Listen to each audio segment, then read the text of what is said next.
Magandang araw po sa inyong lahat. Welcome to our episode for the first Sunday of Lent. Quaresma na naman po. Ang ating pong gospel reading na pagninilayan sa episode na ito is Luke chapter 4, verses 1 to 13. It is the Lucan episode of the temptation story.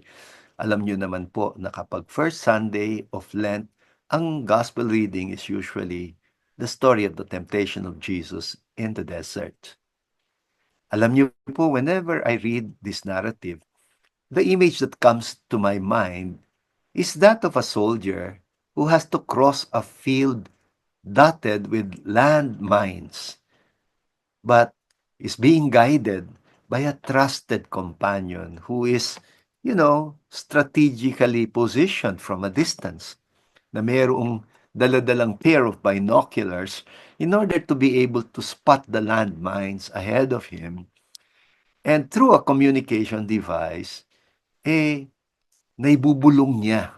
He's able to whisper to him and he's able to instruct him kung saan siya dapat dumaan in order to avoid the landmines and to be able to cross over. Alam niyo po, I, I, I decided to entitle this episode Led by the Spirit because that is how St. Luke calls it. Jesus was led by the Spirit.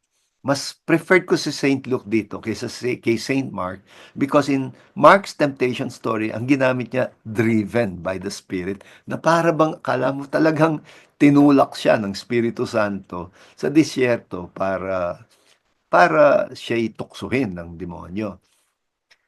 And it is Saint Luke who makes me understand kung bakit nag-propose si Pope Francis ng revision of that line in the Lord's Prayer that says, "And lead us not into temptation." Because his reaction is, no, it is not God who leads us to temptation. I think the prayer, what it actually is saying is, Lord, do not abandon us when we find ourselves in a moment of temptation. Kasi wala namang ama na siya mismo ang magtutulak sa panganib sa anak niya para lang ito mag-mature, kuno what a loving father gives is mentoring and accompaniment. Sa temptation story, Jesus or the Spirit is guiding Jesus and teaching him how to deal with the devil. Kasi eksperto ang demonyo in exploiting our human weaknesses and vulnerabilities. Kasi nga, ayaw niyang makatawid tayo. He's trying to prevent us from crossing over the desert and reaching our destination. And alam ng demonyo, ang isang bagay, that we have an innate desire for power. And kasi that desire for power is not it's not totally negative because Satan knows we are programmed to seek power because it is God's will, the will of our powerful God to create us in His image and likeness.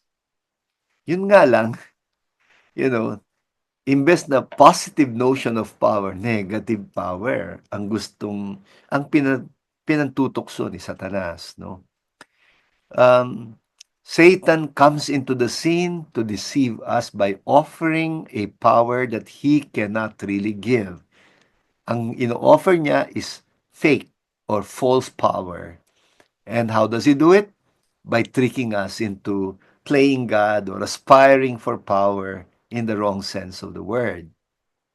Alam niyo po, napaka-relevant nitong reflection natin na to as we approach the national elections in May.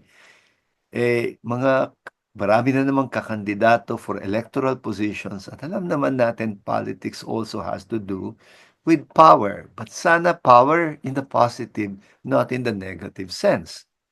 And politicians will also be navigating their way through politics. The field of politics is no different from that field of landmines. And, you know, uh, you can lose yourself there. How to refuse to be led by Satan and how to allow ourselves to be guided by the Holy Spirit in our quest, for the genuine power is the challenge that many politicians actually are facing. Kasi nga, yung political offices are associated with power, and many of our politicians are Catholic, lay people, practicing Christians. But yun, the challenge precisely is, will they aspire for the right kind of politics? Because if indeed politics is a quest for power, that power is not the power to abuse, manipulate, or to lord it over, but rather the power to lead and to serve the common good. So in this episode, we will follow the three temptation scenes. Kasi three-part yung discussion natin. So, we will focus doon sa first temptation in part 1, turning the stones into bread or making shortcuts. In the second part, we will focus on the second temptation, which I call idolatry, in the quest for godlikeness.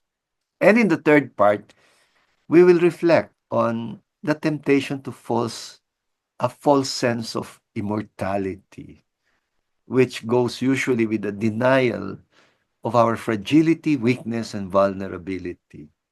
So ito po ang outline ng ating magiging kwentuhan dito sa episode na ito ng Men of Light for the first Sunday of Lent. So, pakinggan po muna natin ang ating gospel reading to be proclaimed to us by Judge Jovay Rosario Mercado from Luke chapter 4, verses 1 to 13.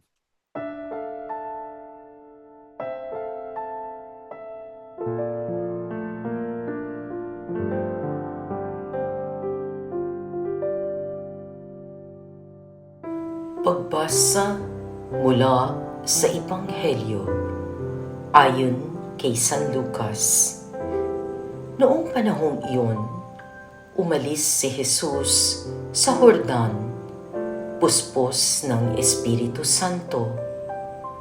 Dinala siya ng Espiritu doon sa ilang, at sa loob ng 40 araw ay tinukso ng diablo. Hindi siya kumain sa buong panahong iyon, kaya't gutom na gutom siya. Sinabi sa kanya ng diablo, "Kung ikaw ang anak ng Diyos, iutos mo na maging tinapay ang mga batong ito."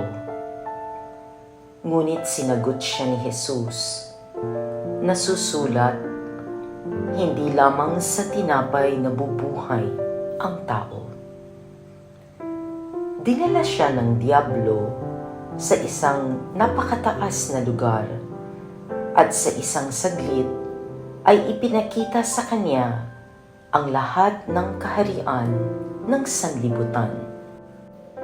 "Ibibigay ko sa iyo ang lahat ng kapangyarihan at kadakilaan ng mga kahariang ito," wika ng diablo. "Ipinagkaloob ito sa akin at maibibigay ko sa kanino mang ibigin ko. Kaya't kung ako'y sasambahin mo, magiging iyong lahat ito."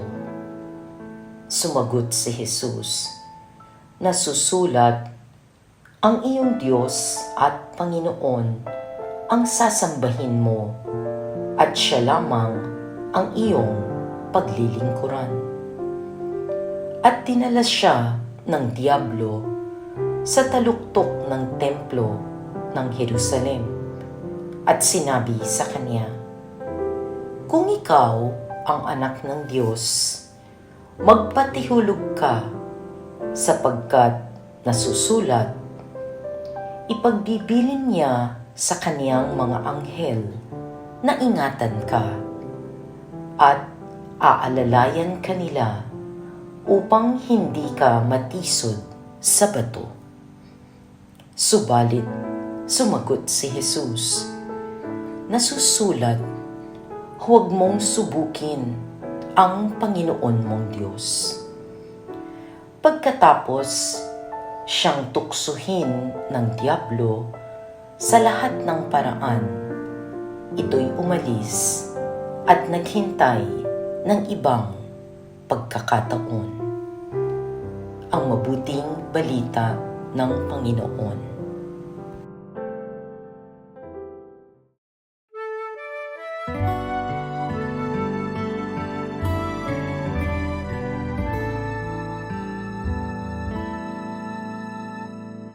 Maraming salamat po sa nagbasa sa ating ebanghelyo. Kayo po ay nanonood ng aming episode ng Men of Light para sa unang linggo ng Kwaresma. Ang ebanghelyong narinig ninyo ay galing sa Luke chapter 4 verses 1 to 13. Ang pamagat ng episode na ito ay Led by the Spirit. Ito po si Bishop Ambo David, Obispo ng Diocese of Caloocan. Kamusta po kayong lahat? Po si Father Deo Galang, ang gagaling po sa Holy Cross Parish dito sa Sapang Bato, Angeles. Kasama rin po Father Justin Gatus ng Social Action Center of Pampanga. Thank you very much for being with me in this episode, Father Justin and Among Deo. And condolences pala for the passing of one of our brother priests in the Archdiocese of San Fernando, Pampanga. Katukayo ko pa siya, Father Pablo Sahagun, you know. Pa kayong Betis. Yes, at somehow related kami sa Sahagun part. Yes, kasi my grandmother was a Sahagun. Oh. Yes, grandmother, father's side. Anyway, so nasa first part na po tayo ng ating kwentuhan at ang focus natin is the first temptation story where, well, sabi ni Satan, you can turn stones into bread. What's that supposed to mean? You know? Actually, yun lang marunong tayong gumawa ng tinapay. That's already power in itself, you know? That we learned agriculture, planting, sowing, harvesting, milling, and all the way to baking, and then we produce food, bread, you know? That in itself is already power because there are some places that are unable to do that. There are some places where they cannot even plant. You know, some places where it is not so easy for them, you know, because they do not have the raw materials. But, you know, the devil will still be able to say how powerless you are, you know. Masyadong maraming effort, nakakapagod, magsasaka ka pa, you know. You can make shortcuts, you know.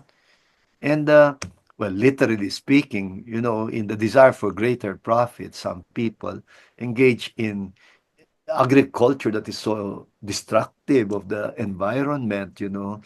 But yung figurative example of making shortcuts is what we would like to focus here. No? Parang quick results. No? Yes, Father Deo.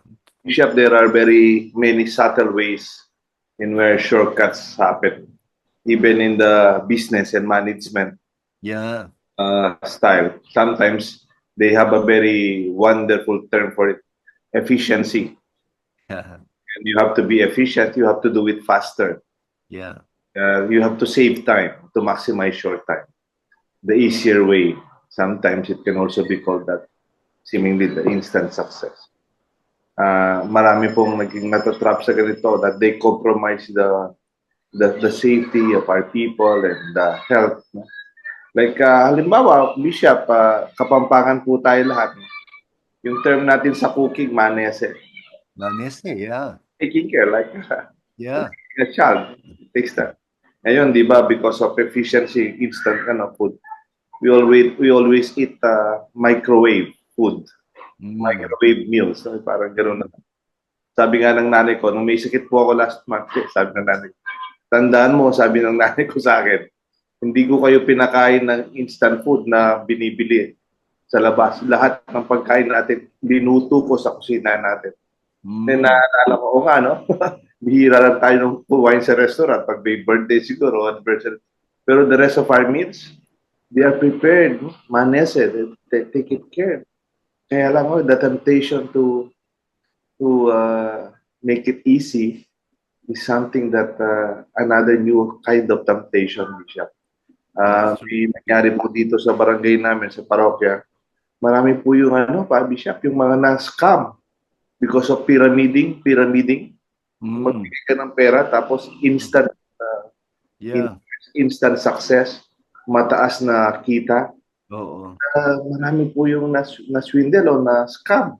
Biglang nawala yung leader, ang daming nagbigay ng pera. And we're not a very rich barangay, rock parang no? I always say to my parish, there are no elevators to success. You have to take the stairs. That's very well said. One step at a time. You take it one step at a time. That's true, that's true. Yes, Amo Justin. Yeah. Ang ganda po ng outline ninyo while reading yung whole outline. Naalala ko yung book ni Father Henry Nawen. I forgot the title of the book. Pero dun sa libro, diniscuss niya ito din yung 3 false beliefs about our identity. No? Para bang dito sa first point na ito, sabi niya, I am what I do.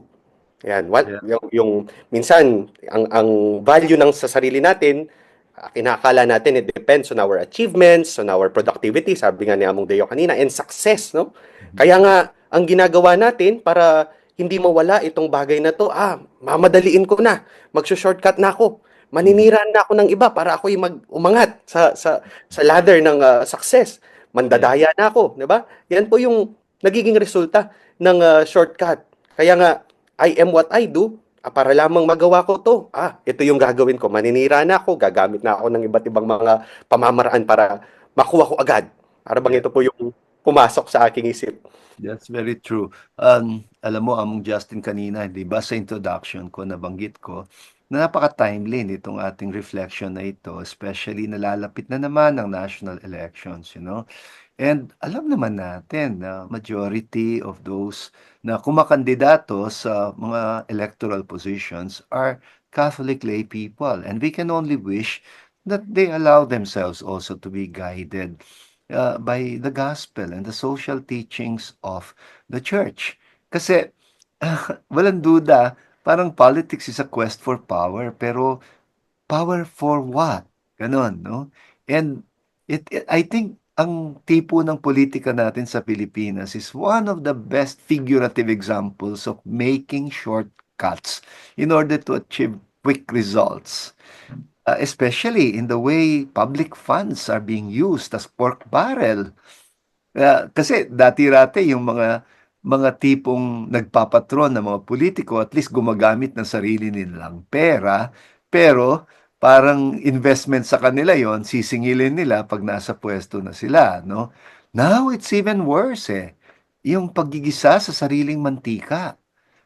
Parang to use public funds that actually are taxpayers' money, they belong to the public, and they use it like it's their personal money, at kunyari, pantulong sa mga dukha, it reinforces the ayuda culture, pero at the same time, it is exploiting the poverty and the desperation of the poor and promoting a politics of patronage imbes na politics of the common good. And that is now the easiest way for corrupt people to get voted during elections. So parang hindi ka kailangan maghintay na maupo sila sa pwesto kasi yung proseso mismo is already very corrupt. So what do you expect of them when they sit in power? And that's very sad, no? But parang it gives a bad name to good politicians because I do believe may mga mabubuti, may mga politiko na who know that politics is really for the service of the common good. May dagdag ka pa, Mondeo? Yeah, and, ultimately, talaga itong turning stones into bread. Parang pinalawak ni Cardinal yung hindi lang literal na bread, no, but our ways of earning something na talaga hindi natin pinagpagura. Yeah. There's talaga pong that kind of temptation until now evolves in different ways. That's true. Siya po na parang lumawak, hindi lang tinapay yan. Oh. And well, actually, we'll see more because the second part, we're going to look at the second temptation, which is about idolatry. So, babalik pa po ang Men of Light. Please stay with us. At promise, babalik pa po kami.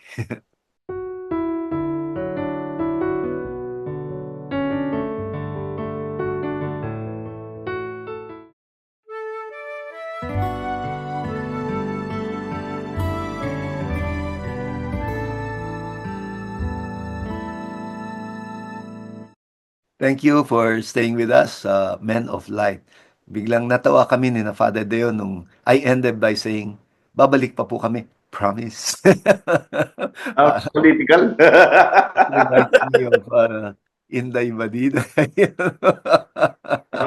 Sounds politician. Yeah, yeah, yeah, yeah, yeah. Promise. Well, so kasama pa rin po natin sa ating kwentuhan dito sa Men of Light si Father Deo Galang, Father Justin Gatus, at ang inyong lingkod, Bishop Ambo David. At ang pinag-uusapan natin is the Gospel of Luke, chapter 4, verses 1 to 13, the temptation story in the third gospel. Ang pamagat ng episode na ito ay Led by the Spirit. At ngayon po ay pupunta na tayo sa second temptation story. And kanina we reflected on, the temptation to make shortcuts as suggested by the deceiver. Well, the second is the promise of power and glory if you worship me. Sell your soul to me. Surrender your will to me if you want power, because I have everything. I have all the power and the glory. It's been given to me, and now I can give it to whomever I wish to give it. Pero sinungaling siya. It's not true. He cannot give that power. But what he can give is the wrong notion of power, the playing God. That's not power, you know. And he wants us to behave like he does, to desire to play God and forget about the true God who alone should be worshipped. So he teaches us to desire to be like God in the wrong sense of the word. God is not like that. God does not use power to manipulate. God does not use power to lord it over. He doesn't use power to abuse. Ganon. Kaya we have to understand the positive notion of power. Yes, Father Deo. Kami yung pag pumasok yung term na idolatry sa mga ibang sekta, yung when you worship yan, images, Yeah. material images. Actually, ang layo sa Bible na perspective of idolatry more than the literal images is really the worship of self. Yes. When you see yourself as yung the pleasure, yung pinapaganda mo, yung how you take care of yourself too much, or even when you begin to worship, well, in exchange for so many principles and values that we have, or even when you compromise so many to have power, those are the kind of idolatry that we have now. They are not the images, but the different forms of what we consider as important na hindi naman talaga Diyos. St. Paul also reminded that about this, Bishop. Yes, that's true. Yes, Father Justin. Kung naman pong yung kanina, yung turning stone into bread, yung I am what I do. Ito naman sinabi ni Henry Nouwen, I am what I have, no? Para bang possession-based identity. Para yung ito rin yung sinasabi na pagka mayaman ka, pagka influential ka, 'di ba? Yung mga ari-arian mo, they speak of who you are. Para bang mayaman ako. Pagka ganito, yung yaman in itself, 'di ba? Pinagkatiwala nga sa atin eh. Pero kung ginagamit mo ito bilang yung power mo, bilang yung identity mo, it fuels greed. Ayaw mo nang mag-share, accumulate more, corruption, 'di ba? And even the fear of losing what we own. Naalala ko po nung bago yung kotse ko, no? Renegalo ng tatay ko nung bago ako mag-graduate sa seminary. First time gamitin, at nagda-drive kami ng kuya ko, nabunggo, nagka-dent sa likod. Simula noon, ayaw ko nang paggamit yung sasakyan ko. Para sabi ko, hindi, wag na.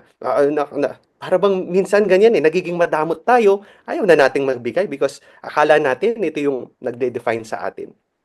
Yeah, how very true. Yes.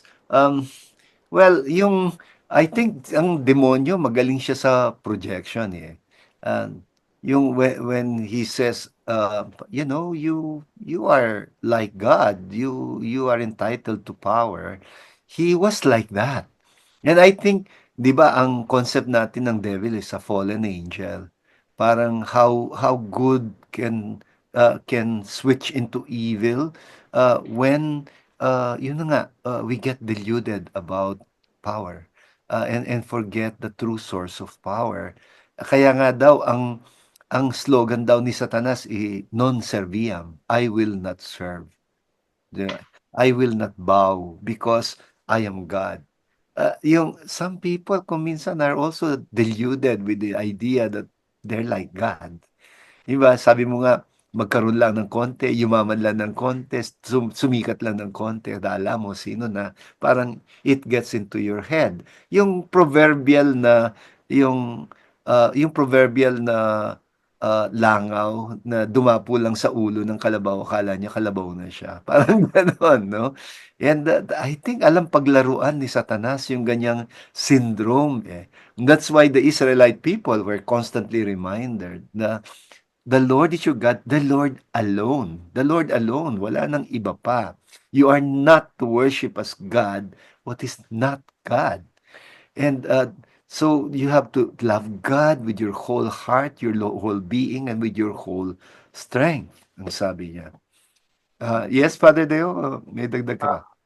Itong worship perspective of the idolatry, talagang in many different ways. Ganito na po ngayon yung parang subtle again, very subtle yung devil. You begin to focus yourself sa yung mga pinopost natin, puro picture natin. Pag ayaw natin yung picture, papalis natin sa same time. Parang we veer our attention towards the real God that we should give attention to worship. Only God, sabi nga ni Jesus, that we should worship. Yeah. Parang yun, dun magaling ang demonyo eh. To turn us from God to ourselves. Parang ganun. No? Parang in the end, it's really self-worship, eh. Self-idolization. Eh. Because, yeah, parang yung to be so focused on power and wealth so that we boost ourselves. I think ultimately it's not about the money. It's not about the popularity. It's about the self. No? Yeah, may hapahabol ka pa mo, Justin. Pagka po speaking of idolatry, yung lagi kong hinuhumili dito, naalala yung reflection ko, yung kanta ng Carpenters. Malalaman mo kung ano yung wino-worship mo, ito yung pagka I won't last a day without you. 'Di ba? Para bang pagka inaagaw na lahat ng oras mo, hindi mo na nabibigyan ng oras ang Diyos, ang sarili mo, and even yung mga mas mahalagang bagay. Kung ito yung talagang binibigyan mo ng oras, ito yung idol mo, bale.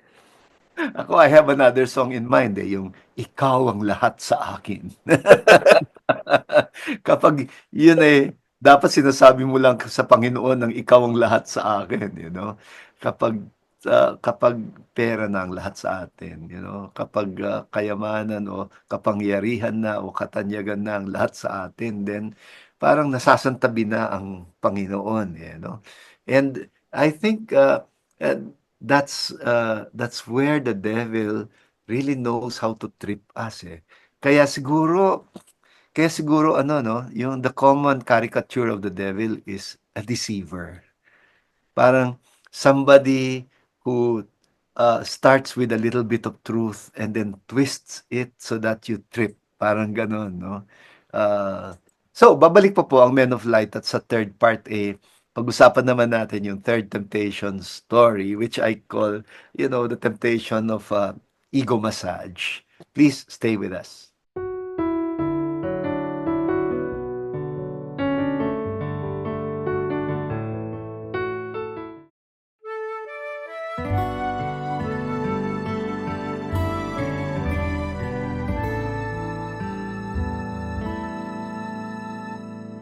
Thank you very much for staying with us dito sa Men of Light at patuloy pa rin ang ating kwentuhan. Nasa third part na po tayo and we're talking about Luke chapter 4 verses 1 to 13, the temptation story as told in the third gospel, or the Gospel of St. Luke. Ang pamagat po ng episode na ito ay Led by the Spirit. Kasama pa rin natin si Father Deo Galang at si Father Justin Gatus. Kanina po, first part, we spoke about making shortcuts, the first temptation to turn the stones into bread. The second part is the temptation to forget about God, and to commit idolatry, especially the worship of self, And ngayon po nasa third part na tayo. And in this third part, we'll be reflecting on the clever proposition of the devil, to think about our lofty dignity. You're dignified. You're son of God. You have prerogatives. You have power, and God made you like that. Yung tulad ng sinasabi sa Psalm 8 na uh, what is man that you care for him? Mortal, mere mortal that you are mindful of him. Yet you have made him a little less than a god. You have crowned him with glory and splendor, made him Lord of the work of your hands, set all things under his feet. Wow! You cannot read a psalm like this without feeling elated and so proud of yourself. And now the devil is using this, to deceive, Jesus. Yeah. Kaya medyo ingat tayo ng konti. Ang tawag ko dito ay ego massage. Yes, Father Deo. Natawa nga ako kasi marami sa mga marketing at saka mga social media invitations for us. So, you deserve it. You deserve it. Yeah. You deserve it. This expensive bagay, it's up to really for you. You deserve it. Yung tungkol sa naisip ko yung word na deserve, parang it is anti-serve, no? Anti-service. Kunyari yung word na deconstruct or parang Yeah. deserve, parang you deserve, parang you don't serve others eh. You deserve, parang it's for myself. You deserve. Deserve. Yung parang nakikita ko yung even the perspective na you have to have me time. Yung Mm. of course we have that, we call it prayer time, ginagawa yung yung ating mga spiritual exercises, yung other private prayers, yung coffee with the Lord, Bishop. Pero me time, it's about me, don't disturb me. In a sense also, it's very healthy also. Pero up to a certain level, it also creates some kind of a culture of the times today that we deserve you. Parang we don't think about the fulfillment of our life is how we are connected also with others. So, Yes, so kaya hindi siya me time but God time eh. Pero yun ang problema eh. Ang daling i-twist into I deserve it, I worked hard for it. Yes, so Father Justin, yeah. Yung naman pong last ni Henry Nawen dito sa reflection is, kung meron I am what I do, I am what I have. Yung ito, ang temptation, I am what others say about me. No? Approval-based identity.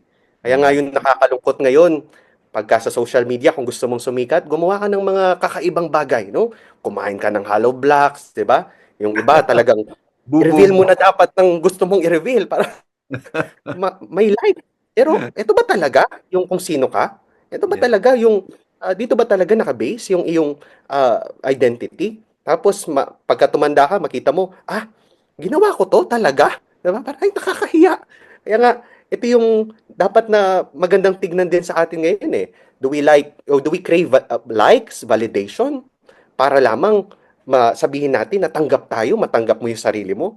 O mas kailangan yung ginagawa mong lahat para yung approval ay makuha mo, hindi galing kung saan-saan, kundi galing sa Panginoon. Yeah. Alam mo, Father Justin, this third temptation makes me understand now. Dati hindi ko naman masyadong binibigyan ng pansin yung the devil put him on the parapet of the temple. Now I realize that in itself was very symbolic, no? Parang pinakataas-taas siya, nilagay pa siya sa ibabaw ng templo. Parang ang Panginoon nandun lang sa ibaba, ikaw nasa taas. Parang ganun ba? He has so exalted you. Parang to make you conscious of your lofty dignity na ikaw ay Son of God. Kaya di ba, inulit-ulit niya, if you are the Son of God. Di ba? Yang parang, don't you know who you are? Don't you know what you're entitled to? Anak ka ng Diyos. Ganon. Kahit lumundag ka dyan, sabi ng Psalm 91, because God cares for you, you mean the whole world to God, He will command His angels to catch you. Kaya, no problem. Dare. You dare to be reckless. So what if it is dangerous? Um, the angels are obliged to catch you. Parang ganon, no? But Jesus his answers in common sense. Ano ka, hilo? Ba't ako lulundag? Magkabali-bali pa yung buto ko. He's aware of his mortality. And I think that is what the devil makes us forget sometimes. To forget our mortality, to forget our vulnerability and fragility. Father Deo. Natawa lang ako dun sa ano, yung, what are we in power for? Yeah. Yeah. Only to realize totoo naman, we're only humans. We have our own time. Yung mortality talaga yung totoo naman darating panahon, we will not exist anymore. We have to recognize that the humility that is contrary to this ego massage po. That's true. Well, so I hope you agree with me that this gospel is really very, very enriching, especially in this time, this Lenten season. This can be your recollection actually for the Lenten season. Babalik po ang Men of Light, and as usual, we're going to acknowledge your text messages, prayer requests, and mga comments sa YouTube and Facebook, sa social media. And we will come up with a summary and an assignment and a prayer to be led for us by Father Justin Gatus. Please stay with us.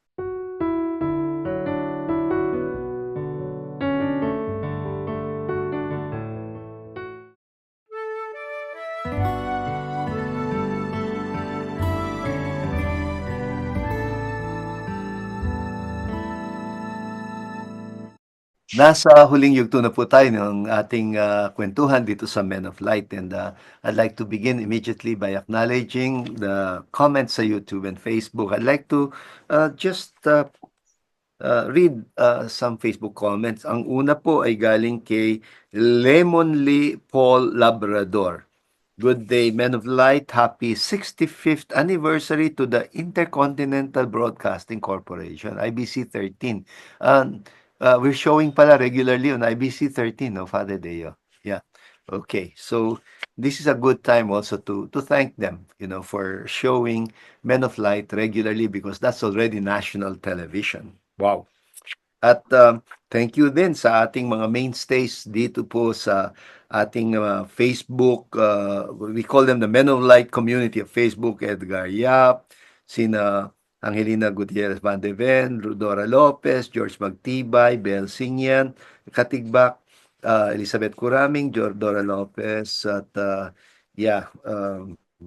yes, Brother Bong Roque, of course, yeah. Si Lou Cristobal Tomaning, ang sabi niya, Amen, the virtue of humility is well emphasized in this episode. Sa YouTube naman po, si Roberto Cabenta 650, sabi niya, thank you po sa napakagandang discussion. Palagi po akong nakikinig ng Men of Light. Nagagamit ko po kasi ito sa aking pagdalaw sa mga may sakit. Dahil merong konting homily para sa kanila every Sunday, dahil isa po akong lay Eucharistic minister. Malaking bagay po ito para sa aking ministry. Thank you, Men of Light. At si Bernie Lingat is extending his birthday greetings to his father-in-law, Orlando Santos Balingit. At si Mark Anthony Tolentino, napaka-importante po palang mapakinggan natin kung ano ang laman ng prayers ng family members natin para mas lalo natin silang maintindihan at makilala ng mas malalim. Now, for the birthday celebrators, Father Deo. Happy birthday to our Aposeto, our Archbishop Emeritus, March 9, Most Reverend Pasiano Aniceto Diti. Ilan na po si Aposeto? 88? Maybe? Kasi edad niya si Pope Francis eh. Ganon? Yeah. Pope Francis going 89 already soon. Ka-birthday ni Aposeto, yung kapatid ko, si Claire. Si Ate Claire David. Happy birthday, Tita Claire. Nandito nga sa notes ko po. At also, we pray for Aposeto, like kapong Pope Francis, magsigidad. They already have a very frail na pangangatawan. Pray for good health also for Aposeto. And then, birthday niya na March 19 po, si Father Mon Macasio. And then also, March 14, si Most Reverend Florentino Lavarias Dito. Amundo. Po ng Amano, Men of Light, no? So, Apong Dong, happy birthday po. And then March 15, si Monsignor Joel Tubig. Then March 9 nga po, nasabi ni Bishop, si Ate Claire Davida, napatid po niya Cardinal Ambo, and also our friend from Santa Rita in Bulacan, Lorna Palo Mercado. Happy birthday, March 12. And then March 15, kaibigan po natin sa BCBP, si Chris Cortez, Engineer Chris Cortez, and Baby Ann Soliman from St. Jude. Ito po yung ating mga birthday celebrants, friends, and clergy of San Fernando, Pampanga. Okay. Before we end with the final prayer, I just want to give a quick summary. Pinag-usapan po natin dito ang Lucan temptation story. So yung version ni Saint Luke ng pagsubok kay Jesus sa disyerto for the first Sunday of Lent. Part 1, we focused on the first temptation of making shortcuts. Sa second part, the temptation to idolatry. And in the third part, we spoke about that false sense of immortality that denies the sense of fragility, mortality, and vulnerability. At for our assignment dito sa particular episode na ito, I'd like to promote one spiritual discipline that I learned from the Jesuits, which I call, which Saint Ignatius of Loyola calls the consciousness examen. Some people call it examination of conscience, others examination of consciousness. And the important thing is parang every day make it a matter of discipline before the end of the day to review what happened, track down the movements of the spirit, the consolations and the desolations, the things we're sorry for and the things we're very grateful about. Ganon. And well, in particular, I'd like to propose for our examination of consciousness itong tatlong temptation stories. Which of the three tends to be our weakness? Which of the three during this Lenten season should we work on spiritually a little bit more? So yun po ang ating assignment for this episode. Now we end with a final prayer to be led by Father Justin, and a final blessing also to be imparted by him. We continue to feel God's loving presence. In the name of the Father, and of the Son, and of the Holy Spirit. Amen. Heavenly Father, you have called us to walk the path of truth and righteousness. Yet the road is filled with trials and deceptions. Like a soldier crossing a field of hidden dangers, we rely on your Spirit to guide our steps and keep us from falling into the traps of the enemy. Strengthen our faith that we may walk with confidence, knowing that you are always by our side. Lord Jesus, you resisted the devil's temptations in the desert, showing us that true power is found not in shortcuts, idolatry, or pride, but in humble obedience to the Father. In this sacred season of Lent, help us to follow your example, to hunger not for earthly power but for the bread of life, to seek not our own glory but the glory of God, and to embrace our human weakness, trusting that in you we are made strong. Holy Spirit, as we prepare for the upcoming elections, enlighten the hearts of those seeking public office. May they resist the temptation to seek power for selfish gain and instead embrace the call to serve the common good with integrity, justice, and compassion. Guide us to choose leaders who will uphold truth, defend the dignity of every person, especially the poor, and work for the flourishing of all. May this election be an opportunity for renewal in our nation, that we may build a society rooted in your love, honesty, and solidarity.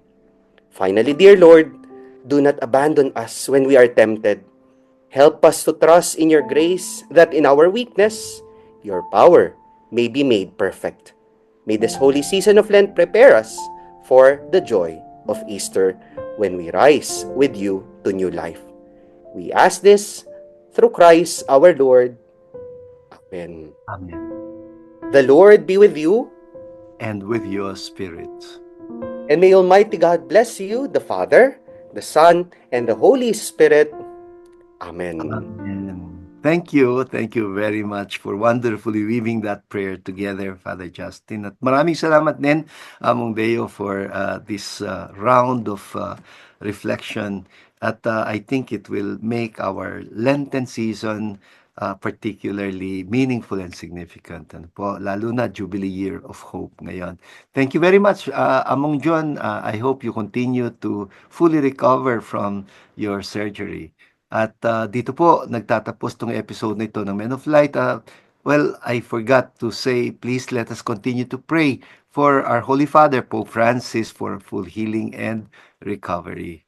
So dito po nagtatapos ang episode na ito. Ito po si Bishop Ambo David, Bishop of the Diocese of Caloocan. Hanggang sa muli. Ito po si Padre Deo Galang. Papasalamat po. Magsimba po tayo ngayong linggo. At ito po si Father Justin Gatos ng Social Action Center of Pampanga. Ipagdasal po natin ang isa't isa.